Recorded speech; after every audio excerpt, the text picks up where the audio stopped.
यहाँ पे कैबिनेट ने अप्रूव किया है एम्प्लॉयमेंट लिंक्ड इंसेंटिव स्कीम, जो कि अराउंड 94,446 करोड़ की लागत का से बना है, right. Employment linked incentive scheme जो कि यूनियन कैबिनेट द्वारा अप्रूव्ड स्कीम है। इसका पर्पस ये है कि जो भी प्राइवेट सेक्टर या मैन्युफैक्चरिंग सेक्टर में एम्प्लॉयज़ हैं, उनके लिए एम्प्लॉयमेंट जनरेट करना, उनके लिए एम्प्लॉयबिलिटी और सोशल सिक्योरिटी को इन्हांस करना in all sectors, but primarily focus on manufacturing sector. ठीक है, मैन्युफैक्चरिंग सेक्टर को ज़्यादा फोकस किया गया है। उसके बाद यहाँ पे it was part of 2 lakh crore package, 2 lakh crore का पैकेज था जिसकी फंडिंग इसके थ्रू होती है, right, for employment and skill announced in budget union budget 2024-25। ठीक है, इसका एम क्या है? 3.5 करोड़ जॉब्स को क्रिएट करना इन 2 years, for 2 years 3.5 crore job, 2 years supporting 4.1 crore youths. ठीक है ये आपका क्वेश्चन बन सकता है, भाई मैन्युफैक्चरिंग सेक्टर जो है वो कितना कंट्रीब्यूट करता है? So it contributes 17% of the India's GDP, correct. तो ये स्कीम्स बेसिकली जो भी प्राइमरीली प्राइवेट सेक्टर्स या मैन्युफैक्चरिंग सेक्टर्स के लिए बनाया गया है गवर्नमेंट के थ्रू, राइट। अब इस स्कीम से क्या एड्रेस किया जा रहा है, क्या चैलेंजेस को हम सॉल्व कर सकते हैं? तो पहला हमारा चैलेंज ये है, तो लिमिटेड फॉर्मल वर्कफोर्स इंक्लूजन। यहाँ पे बहुत ही लिमिटेड वर्कफोर्स के लिए रिक्वायरमेंट थी। स्लगिश जॉब और growth in the manufacturing sector, मतलब ये बहुत स्लो जॉब में ग्रोथ होती है एम्प्लॉयमेंट सेक्टर या फिर मैन्युफैक्चरिंग सेक्टर में। इनएडिक्वेट इंसेंटिव्स और यो young job seekers entering the workforce, मतलब कि जो भी फ्रेशर्स, जो लोग यंग हैं, जो फ्रेशर्स हैं, उनके लिए बहुत ही मुश्किल है किसी भी मैन्युफैक्चरिंग सेक्टर, सर्विस सेक्टर में जॉब पाना, राइट। तो the scheme has a dual focus, providing support to the first time employees जो कि पहली बार किसी जॉब में अपॉइंट हुए हैं या रिक्रूट हुए हैं।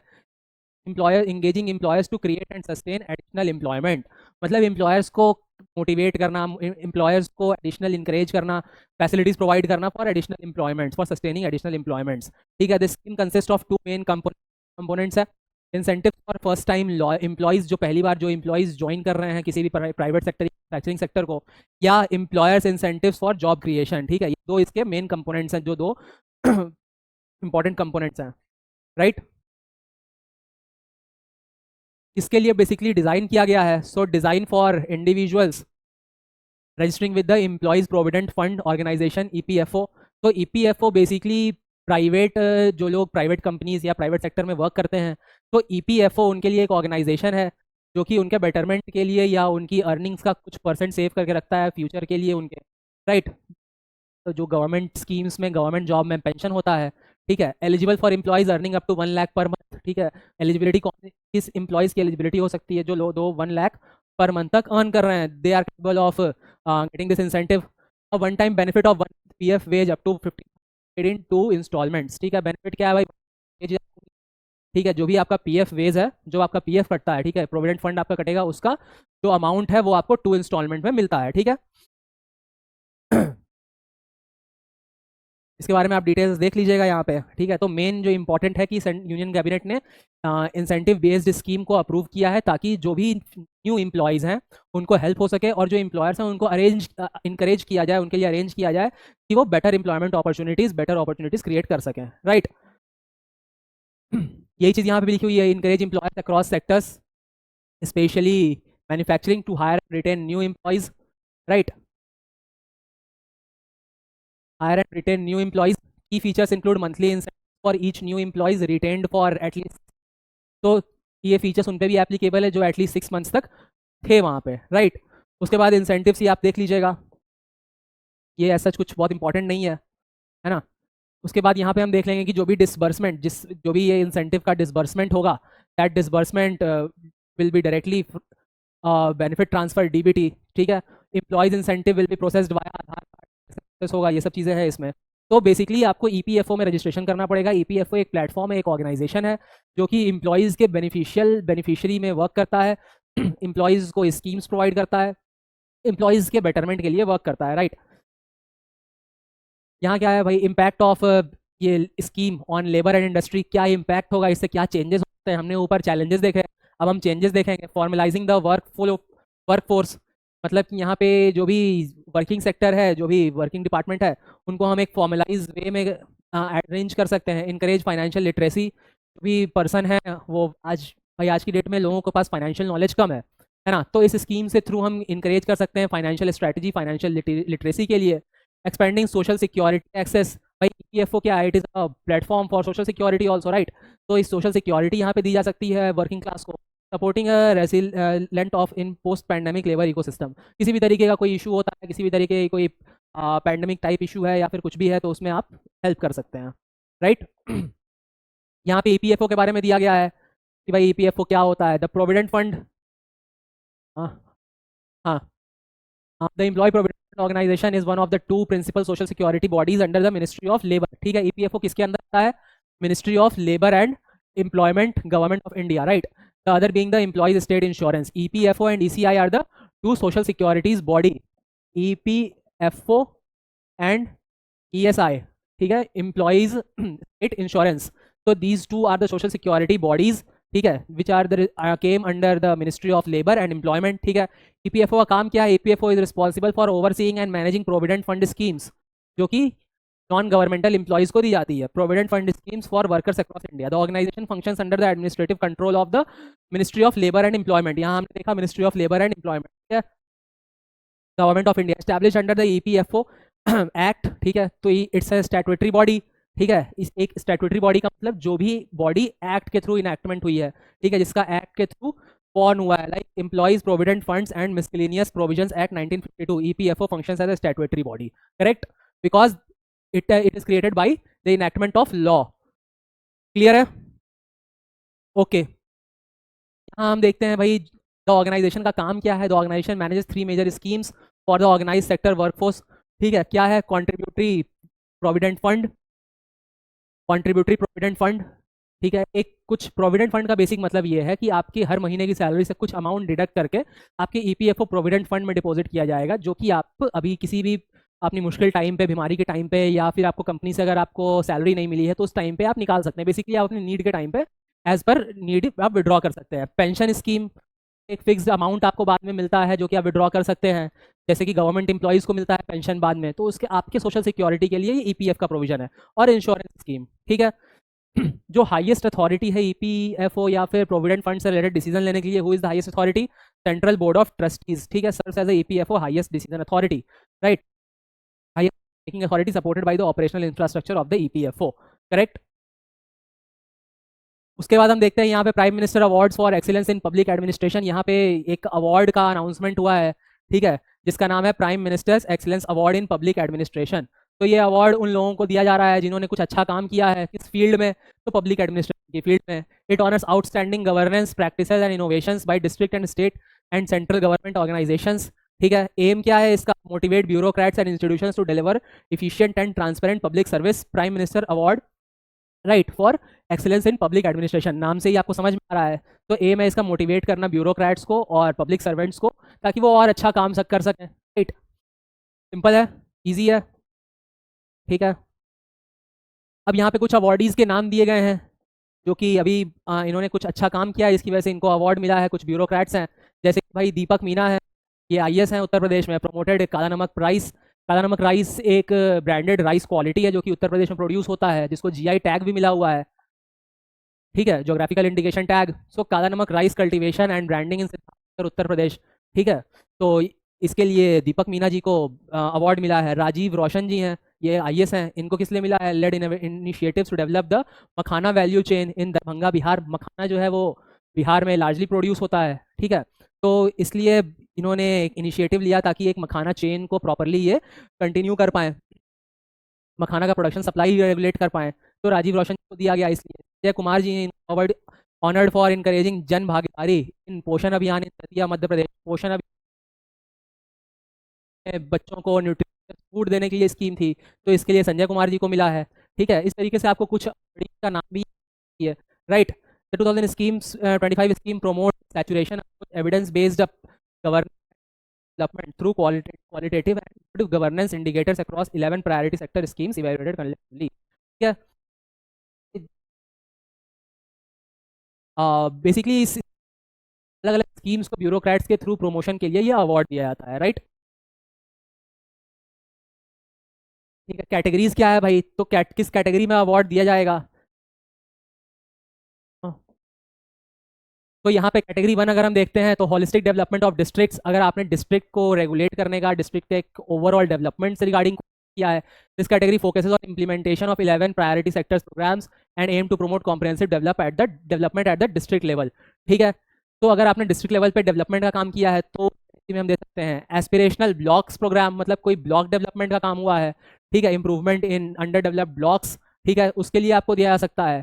Innovative by central ministries department states, कोई ऐसा इनोवेशन किया गया है कि सेंट्रल मिनिस्ट्री के थ्रू या डिपार्टमेंट्स के थ्रू जो कि सेंट्रल आते हैं या स्टेट मिनिस्ट्री के थ्रू। ठीक है, ऐसा एग्जाम्पलरी इनिशिएटिव लिया गया है या फिर कुछ ऐसा इम्प्लीमेंटेशन हुआ है, राइट, उसके लिए आपको अवार्ड दिया जाएगा। Correct. The evaluation process would include shortlisting of district organisation, ये किस अवार्ड का जो शॉर्ट लिस्टिंग होगा वहाँ वो पार्ट है। Now next important news, Dalai Lama.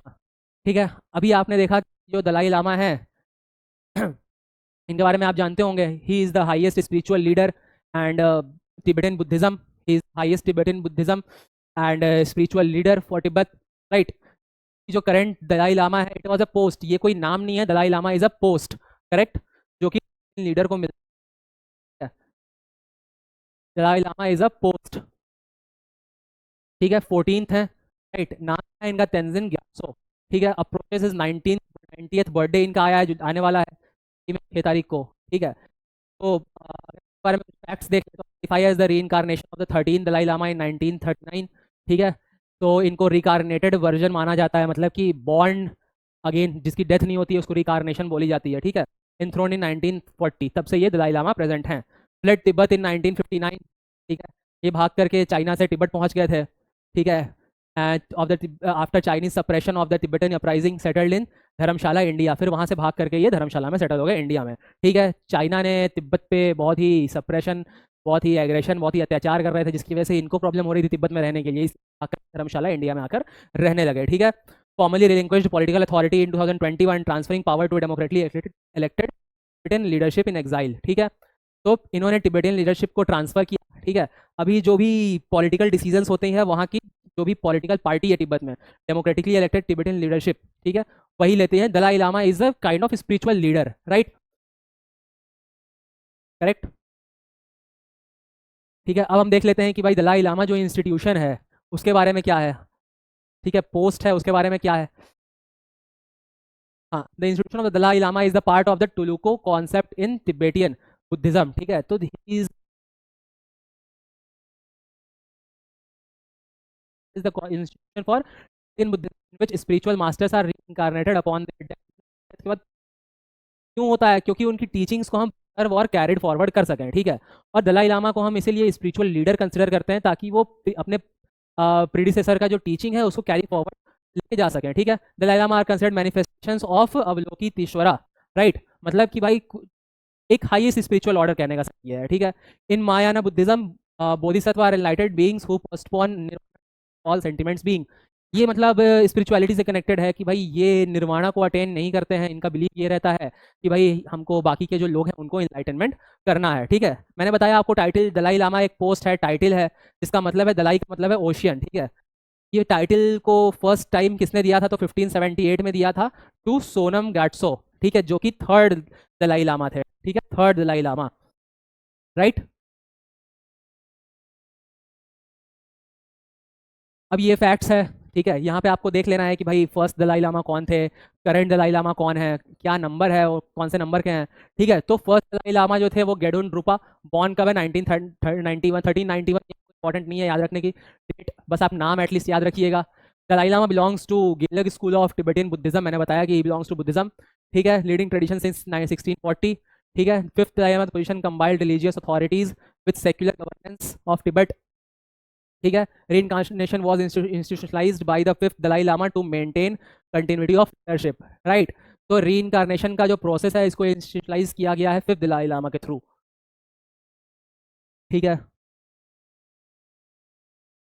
अब चाइना जो है ये करंट जो दलाई लामा है इनके ऊपर एलिगेशंस लगाता रहा है। ठीक है, इन चाइना का कहना है कि ये तिब्बतन में लोगों को भड़काते हैं ताकि वो एक अलग देश की डिमांड कर सकें, एक अलग देश फॉर्म कर सकें। ठीक है, तो यहाँ पे China labels 14 Dalai Lama as splittist, मतलब कि ये अलग सेपरेट करने में भरोसा रखते हैं या traitor denying his authority to represent the Tibetan people. China 14 Dalai Lama की अथॉरिटी को कंसिडर नहीं करता है एंड वो उनको स्प्लिटिस्ट या ट्रेटर मानता है, राइट, बिकॉज दलाई लामा के स्पीचेस से लोग वहाँ पे इनकरेज हो रहे हैं कि भाई तिब्बत को अलग रीजन हम बना सकें। ठीक है, in 2011 Dalai Lama stated that his reincarnation should be identified in a free country under Chinese control. ठीक है, क्योंकि तिब्बत पे चाइना का कंट्रोल डे बाई डे बढ़ता जा रहा था, इसलिए दलाई लामा ने कहा कि he would move from Tibet to India Dharamshala, ठीक है, in exile. China has institutionalized its own selection process. In 2007 it issued a decree requiring a state approval for identifying reincarnations of Tibetan lamas। मतलब China ने एक generally क्या है एक decree issue करा कि भाई आपको स्टेट से अप्रूवल लेना पड़ेगा कोई भी नए दलाई लामा या को आप अगर री इनकारनेट ला करते हैं तो। करेक्ट। अब यहाँ पे हम कुछ पॉल्यूटेंट्स की बात कर लेते हैं। तो अभी रिसेंट स्टडी में शो हुआ है कि भाई सेंटर फॉर रिसर्च और एनर्जी एंड क्लीन एयर, इसके थ्रू रिसर्च किया गया, स्टडी किया गया, जिसमें पाया गया कि जो सेकेंडरी पॉल्यूटेंट्स हैं इनका भी सिग्निफिकेंट रोल है पॉल्यूशन कॉज करने में। ठीक है, पर्टिकुलरली अमोनियम सल्फेट ये एक पॉइजन है in contributing to PM 2.5 air pollution. ठीक है, पीएम का क्या है? Particulate matter, particulate matter, particulate matter. ठीक है, तो 2.5 जो मतलब है 2.5 या PM10, तो ये एक पर्टिकुलर मेजर करने का तरीका है। ठीक है, PM2.5 जो होगा वो मोर हार्मफुल होगा, ठीक है, PM10 जो है वो लेस हार्मफुल हो गए। ठीक है, तो बेसिकली ये है कि सेंटर फॉर रिसर्च और of energy and clean air CREA ने रिसर्च करके ये आइडेंटिफाई किया है कि जो सेकेंडरी पॉल्यूटेंट्स होते हैं, ठीक है, पर्टिकुलरली अमोनियम सल्फेट, ये पॉल्यूशन कॉज करने में इनका सिग्निफिकेंट रोल होता है। ठीक है, तो अब हम देख लेते हैं what are primary pollutants and what are secondary pollutants. तो प्राइमरी पॉल्यूटेंट्स क्या होते हैं? They are emitted directly from the source, like vehicles, जो व्हीकल्स के अंदर से काला धुआं निकलता है, या कोल फायर्ड पावर प्लांट्स की वजह से आता है धुआं, या बायोमास बर्निंग की वजह से जो भी धुआं आता है, जैसे जो नेचुरली गैस प्रोड्यूस हो रही है directly from the source, monoxide, sulphur dioxide, nitrogen oxide, सब जहरीली गैसेज हैं।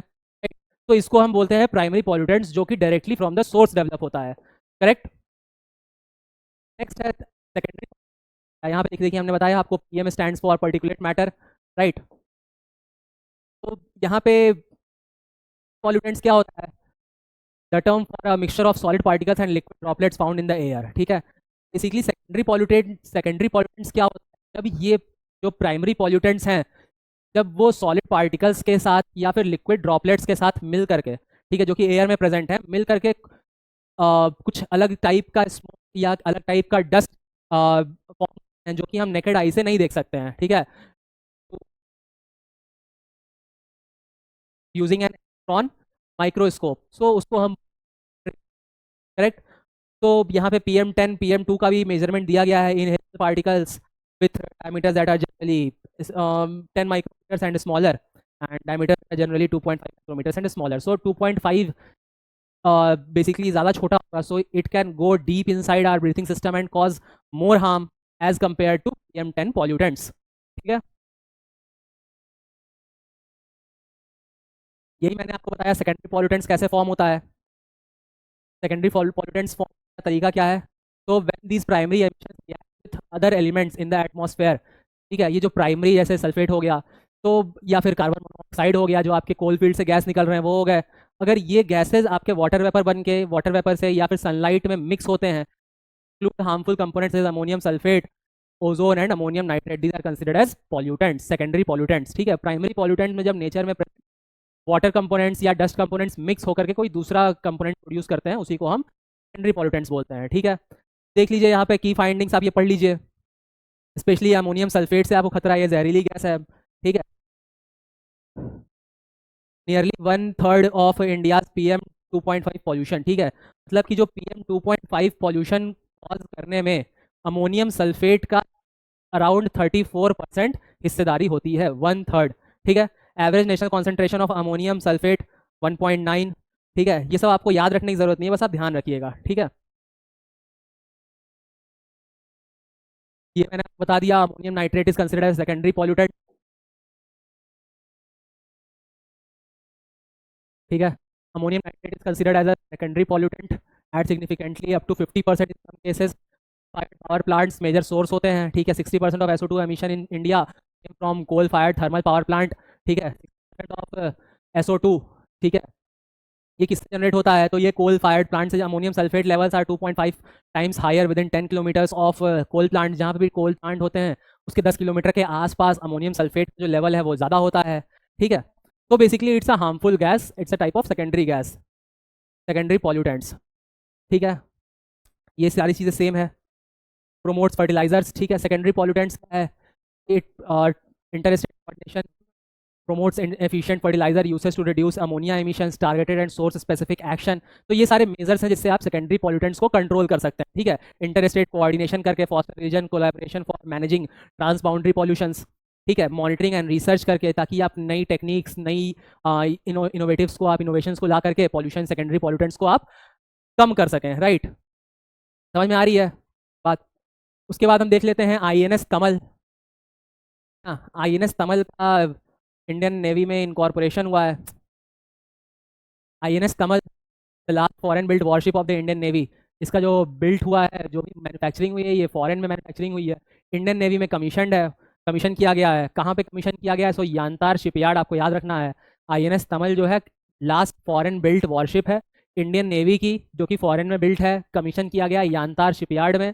कहाँ प्रेजेंट है? कालिनग्राड, रशिया, ठीक है। रशिया का पोर्ट है ये, शिपयार्ड कमीशन किया गया है, ठीक है। ये तमिल के कुछ फीचर्स हैं। It is a multi role stealth guided missile, ठीक है। 8th ship in the project, 8वां शिप है, ठीक है।